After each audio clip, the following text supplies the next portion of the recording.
Ok, pessoal, então vamos lá. Vamos discutir um pouquinho sobre o nosso caso do tórico, pessoal. O que eu coloquei aqui? Pessoal, eu coloquei uma porquinha, né? E basicamente uma chave aqui que vai desrosquear ou rosquear essa porquinha, certo? Então, galera, qual que vai ser a nossa ideia aqui? Como é que funciona basicamente o conceito de torque? Cara, você utiliza torque pra caramba, tipo, quando você tá andando de bike, as marchas diferentes, quando você tá andando de carro, entre a primeira e a terceira torque, né? E quando você tá fazendo algo rotacionar, sempre vai estar produzindo algum tipo de torque para poder proporcionar commutação. A ideia básica é a seguinte: sempre que você for estudar o conceito de torque, você vai ter um ponto central, um ponto que a gente vai chamar de ponto do nosso sistema. Então esse carinha aqui, que é bem onde está fixada aqui, é o tal do nosso ponto fixo, certo? E quando você está realizando um torque, cara, basicamente você tem que fazer uma força, certo? Mas essa força ela não pode ser em qualquer lugar. Ó,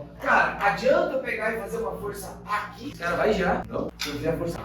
Ó, cara, se eu tenho o sistema preso aqui e eu faço a força assim, gira. Ele gira caso eu faça aqui, ou ele gira caso eu faça aqui. Então, a ideia básica é que o torque, para ele existir, você vai ter um eixo principal da nossa estrutura e você precisa fazer um tipo de força que não seja alinhada com esse eixo. Ela tem que ser uma força perpendicular a esse eixo para você poder fazer esse torque. Então aqui, ó, eu vou representar esse cara fazendo a força aqui. Ok, beleza. E galera, feita a nossa força. Galera, quando você vai ter um torque maior e quando você vai ter um torque menor? Quando você pegar... Perfeito. Ó, você terá um torque maior quanto mais distante essa força for desse teu ponto fixo. Então você vai ter um segundo fator aqui, ó, que é o fator de distância que você se encontra com relação a esse ponto, que é a distância do ponto de aplicação dessa força. Essa distância aqui mensurada em metros. E basicamente, para você calcular esse torque, é bom vocês saberem o seguinte, que o torque, muitas vezes o material pode citar o nome como sendo um momento, tá? Momento. E para você calcular o torque, a conta ela é bem simples. É só você pegar a força e multiplicar com a distância que você se encontra dessa força vezes distância. A ideia, ela é muito simples, pessoal. A ideia ela é muito simples. Só que você tem que tomar cuidado com algumas coisas, tá, pessoal? Por quê? Toda vez que você estiver usando a força e a distância, essa força e essa distância serão coisas que são perpendiculares entre si. Serão sempre formando 90 graus um com o outro, tá? Então, por exemplo, isso aqui, cara, vai ajudar a explicar aquele nosso caso do garfo que estava em equilíbrio, tá?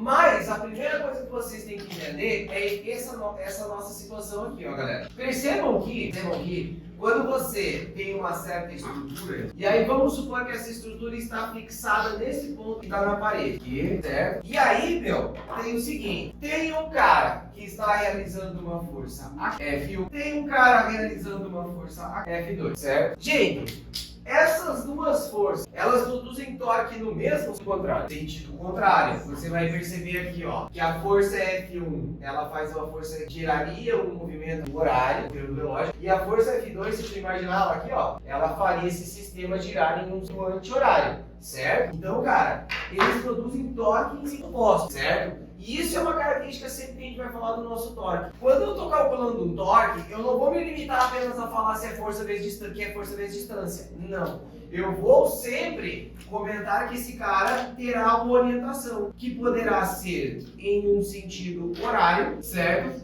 Ou esse torque poderá ser em sentido anti-horário. É lógico, pessoal, que eu estou trabalhando com um sistema aqui que ele é bem simplificado, tá?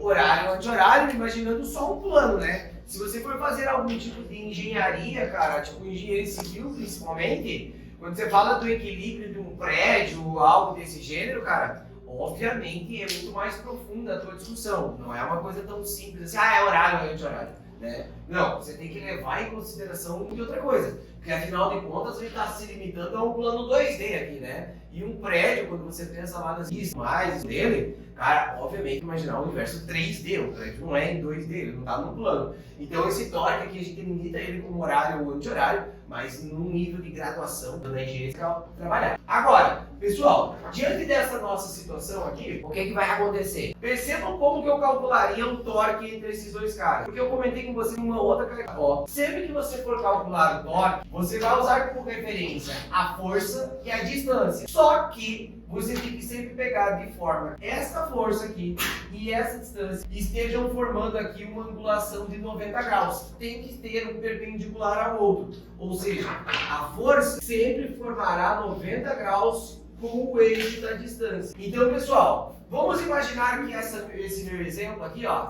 ela é uma haste que possui aqui uma distância x e aqui ela possui uma distância y, certo? Como que ficaria o torque para cada uma das forças? Primeiro, então vamos lá. O torque de F1, a gente já viu que o torque de F1, ó, sempre que você for fazer o torque, for fazer o exercício, cara, coloca a tua mão no ponto I, executa a força para você ver que o cara gira. Bom, o torque de F1, nós já sabemos que ele é um torque horário, certo? O torque de F1 é um torque horário. Já o torque de F2, ele, por sua vez, ele é anti-horário, certo? Dá para ver isso pelo próprio desenho. Agora, pessoal, como é que eu calcularia o torque desses dois caras? Presta bastante atenção nesse momento, tá? Ó, o que eu vou fazer aqui? Para fazer o cálculo da força do torque, do torque que F1 produz, cara, primeiro eu vou ver em que eixo F1 se encontra, ó. O F1 ele está no eixo horizontal, perdão, no eixo vertical, né? Ok? O F1 está no eixo vertical. Aí, se a gente está no eixo vertical, nós sabemos que força e distância tem que estar formando 90 graus. Então, se F1 está na vertical, a distância que eu tenho que usar é a distância do eixo horizontal. Então, olha só, a distância que ele se encontra com relação ao ponto sul na horizontal, ó, vertical, distância na horizontal. Aí você vai, então, se você for calcular o torque de F1 vai ser força vezes distância. A força é a F1. E qual a distância que você tem que usar? É a distância x aqui, porque ele gera torque de acordo com esse eixo de distância. Então, F1 vezes x, ok? Agora, e se você calcular o torque de F2, como é que vai ficar esse nosso torque de F2? Pode entrar. Ah, o material.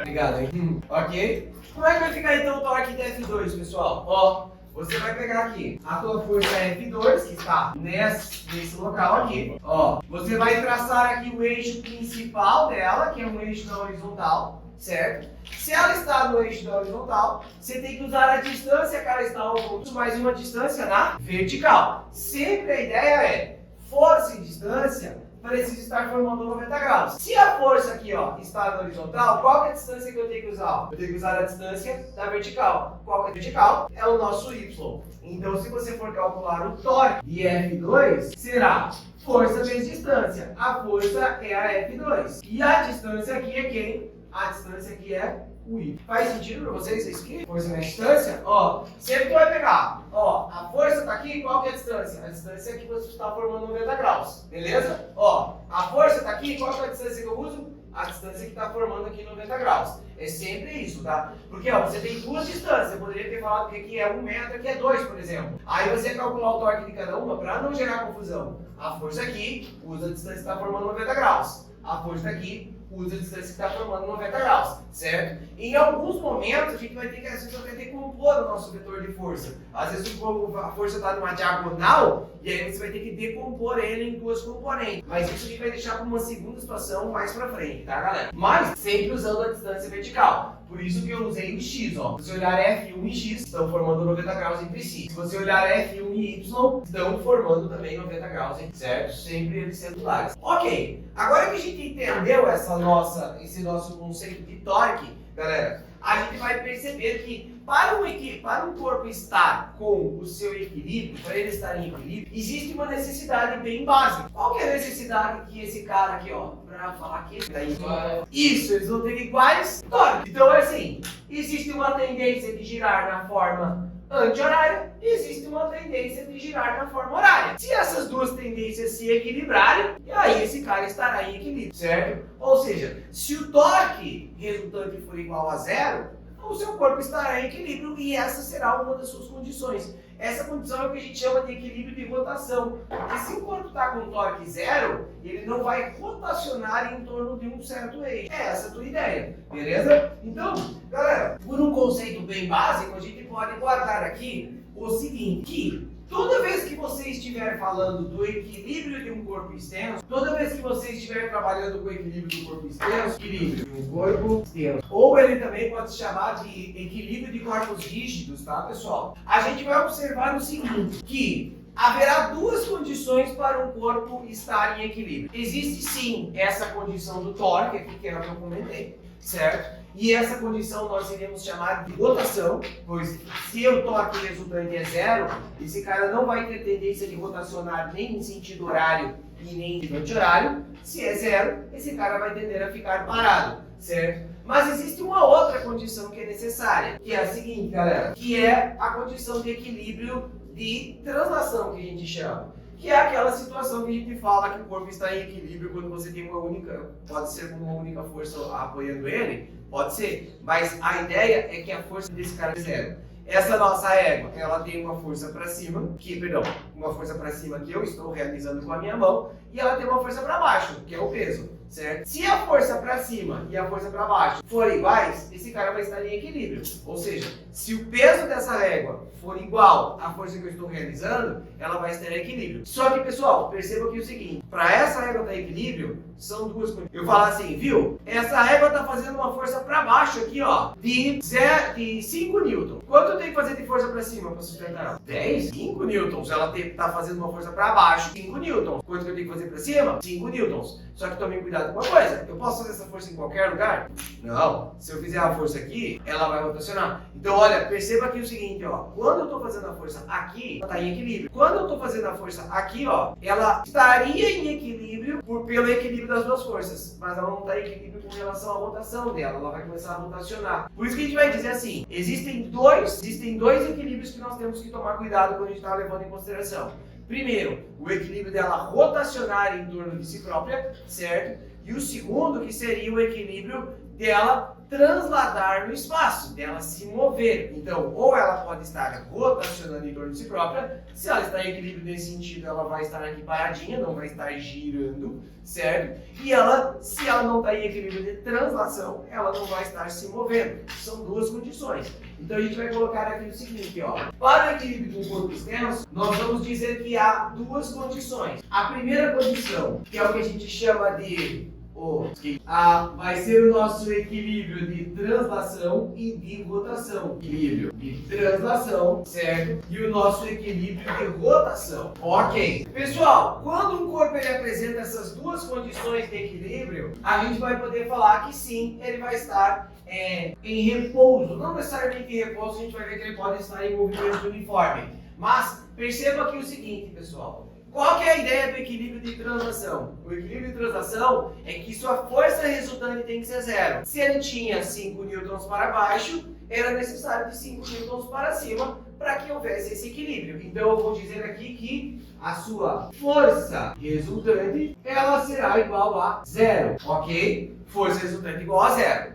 Agora, quando você está falando de equilíbrio de rotação, quem que tem que ser zero? Ó, quem proporciona a rotação é o nosso torque. Então a gente vai observar aqui que quem proporciona a rotação é o nosso torque. Se você tem aqui rotação, isso quer dizer que o torque resultante é igual a zero. Então, pessoal, como é que a gente poderia definir basicamente esse nosso torque? Cara, esse nosso torque ele demonstra qual que é a tendência de rotação do corpo em torno de um ponto que você vai estar trabalhando. É essa a nossa ideia. Então, se esse cara tem força resultante igual a zero, ele não estará se movendo no espaço, sendo deslocado de um lugar para o outro, ele não vai estar transladando. E se ele tiver torque igual a zero, quer dizer que ele não vai estar rotacionando em torno do seu próprio eixo. É essa a nossa ideia, tá, pessoal? A grande questão aqui é a gente ter um método para resolver os nossos problemas. Porque o que vai acontecer? Aí o cara vai colocar aqui uma haste, vai colocar 2 pontos de apoio, vai colocar uma caixa em cima, aí ele vai pedir quanto de força tem em cada ponto de apoio,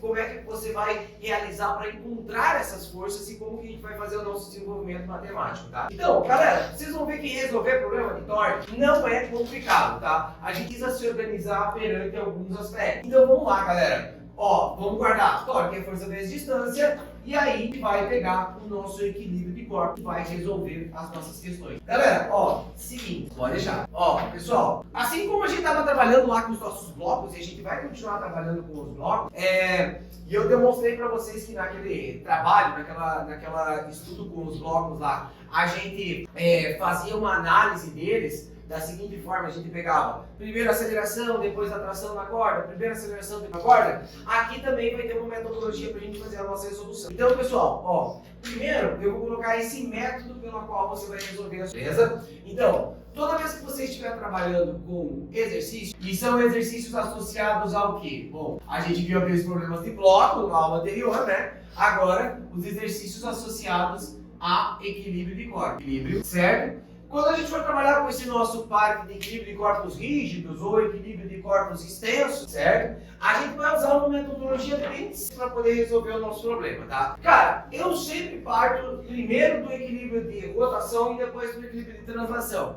Mas vocês vão ver que tem exercício que você não precisa fazer o teu equilíbrio de translação. Tu pode fazer só o de rotação que você já resolve ele, tá? Mas a ideia será a seguinte, ó. Eu vou por partes aqui. Primeiro, eu vou trabalhar com o meu equilíbrio de translação. Ok. Quando a gente for trabalhar com o nosso equilíbrio de translação, a ideia será a seguinte. Ó, você sabe que no equilíbrio de translação, a força resultante tem que ser zero. Beleza? Agora, o nosso detalhe é que para a força resultante ter que ser zero, significa que se tiver uma força para cima de 10 newtons, tem que ter uma força para baixo com 10 newtons. Se tiver uma força para a direita com 50, vai ter que ter uma força para a esquerda com 50. Essa é a nossa ideia. Então, pessoal, toda vez que você for pegar equilíbrio de translação, você pode pensar na tua resolução de uma forma bem simples aqui. Que seria o seguinte, ó. Você vai pensar que as forças que você vai ter para a esquerda no teu sistema terão que se equiparar com a quantidade de forças que você vai ter para a direita. Assim como as forças que você tiver para cima no teu sistema terão que ser iguais às forças que você terá para baixo. Fechou? É uma igualdade. O que tu tem para cima tem que ter igual para baixo, o que tu tem para a esquerda tem que ter igual para a direita. Fechou? Tá? Agora, galera, essa é a nossa primeira condição de equilíbrio. Isso a gente já vai te proporcionar uma equação quando você for tentar resolver o teu problema, tá? E aqui, pessoal, a gente vai ter uma segunda condição de equilíbrio, que é o nosso equilíbrio de rotação, ok? E aí, quando você trabalhar com o seu equilíbrio de rotação, lá no nosso problema anterior a gente viu uma força fazia torque horário, a outra fazia torque anti-horário. Para haver equilíbrio, os torques teriam que ser iguais, os horários com os anti-horários. Então aqui, ó, a tua lógica será que você vai ter torque horário igual ao seu torque anti-horário, certo? E pessoal, para nós concluirmos isso aqui, só o último detalhe, pessoal, que é o seguinte: se eu fosse representar o peso dessa régua, onde seria o local ideal para colocar o vetor que representa o peso dela? No meio dela, tá? Então vocês vão ver o seguinte: quando vocês trabalharem com o corpo extenso, vocês vão ter lá, por exemplo, o cara falando do equilíbrio de uma ponte. Beleza, aí a ponte vai ter lá uma extensão de meio quilômetro, e aí não sei quantas toneladas, não sei o que. Onde tu vai representar o vetor de peso desse cara? Você vai representar. Claro, ele pode tentar te falar que o cara não é